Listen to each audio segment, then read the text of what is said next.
Minecraft. Tako u prežijavanju ćemo danas igrati, tražiti, pravit ćemo kuću gdje ideš od igranja. Samo da nađemo dobro mjesto. Tako ćemo trebati puno drva. Ja to nemoj, hoćem da pričam sa ljudima. Sad ti ćeš poslije, ali može? Tako ćemo igrati danas preživljavanje. Prvo što vam treba je Drvo. Za kuću i vrata. Mač nam je trebao, ali nema veze.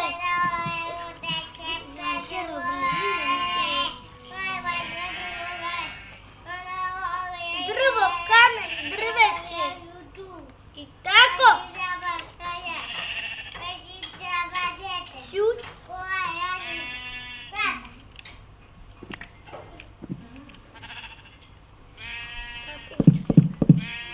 Sad smo počeli da pravimo kuću. To je Dušan Matić. Počeo da pravi kuću. On živi kod mene. Filipa Štica. Ja ne živim, došao sam da prenosim. Ne laže. Sve tu ne verujte ništa o Dušanu Matiću. Kraj.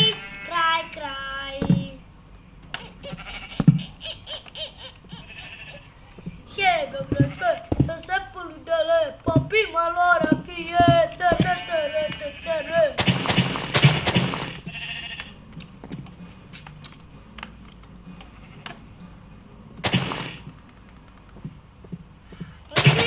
Kod Dušana pređe one snimke koje smo bili snimili. I tako sam dule. Šta je? Možemo da spremacimo snimke koje smo bili snimili. Možemo li? Čuti. Pita sam.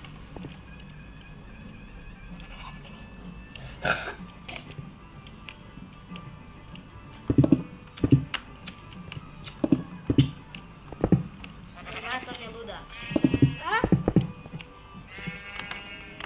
Samo da znate, Dušan je jedna ludačina, on je pijan. Ja imam 25 godina, 30 u stvari imam. Godina imam, pošao sam u školu drugu. Ti uopšte ne ideš u školu. Idem, pisat sam se. Tuđi ovcu! Čekaj, nema Dušan Matić krevet. Znaš. I poslije ćemo u drugoj epizodi igrati server. Tako ovo nam je prva epizoda kako preživavamo u Minecraftu. Tako da ne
epizodu.